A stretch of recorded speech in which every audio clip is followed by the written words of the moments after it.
Okay, this is my next ISN page. It's on dividing integers.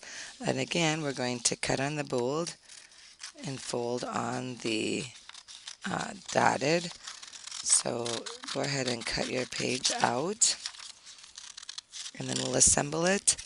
If you want to pause the video, feel free to pause it at any time and come back and join us after you have your pages cut. Be careful on this big one. What you're going to need to do is cut all those bold lines in just up to the dotted, and then we're going to fold. So on this, you would actually just cut into the middle and then leave it. You're going to glue it on just the back side of the word divide. You're going to have all these flaps that can flip up for us. Okay, get these papers out of my way, and this would fall on the page at the bottom. And then my dividing integers sign will end up going at the top.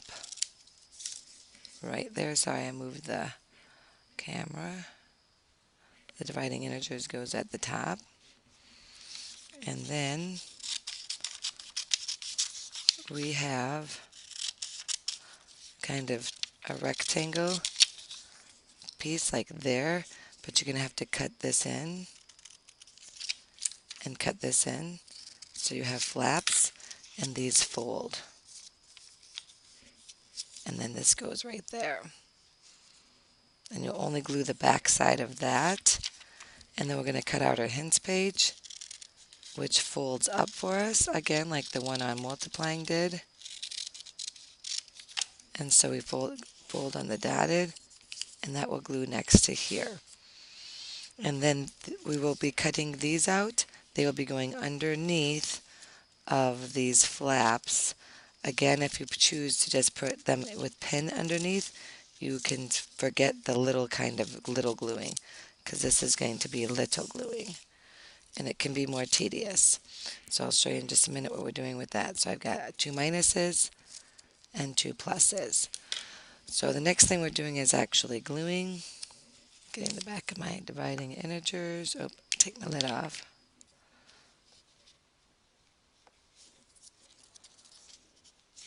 On this one, you're just gluing the back side, having the hints fold up so that you can try it without the hints being seen all the time. The hints are just there if you need them. They shouldn't have to be there all the time. Eventually you should know. This is just that middle flap you're folding down. And then this you're just folding on the divide side. You're just doing right in the center of the glue. So when you put that down, all these others will flip up. Oh, I missed a cut there. I missed 2 cuts. No, I got that cut. I didn't get this one. Okay. And then these will all fold in. Okay, so the very first thing you're going to do is go up to your hints, and we're going to talk about what goes there. Integers is going to be your word that goes here. Integers cannot be divided by 0. So you would never see something like 3 over 0. That can't happen. And then all quotients, that is the answer to a division problem, all quotients of non-zero integers are called your rational numbers. So we talked about integers, we talked about whole numbers, now we're talking about rational numbers. Rational numbers are going to include all of those fractions and decimals that we didn't talk about before. Fractions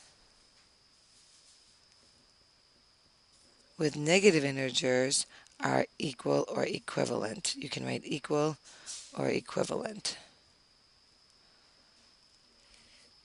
For example, negative p over q is the same as just a negative p over q because you still have one of each, or p over negative q. So as long as one of these two is negative, the top or the bottom, it can be written any of these 3 ways. It's all saying the same thing. So you just fold the hints page up and we go on. A negative number divided by a negative number, now we have to decide if it's positive or if it's negative. So 2 negatives is supposed to make a positive. So we're going to glue the back of the positive, and we're going to glue that underneath of there. If you choose, you can just write a plus sign in there. That will be your clue then. A negative number divided by a negative number will always be positive. A negative number divided by a positive number, when you've got one of each, what's it going to be? I still have one of each left.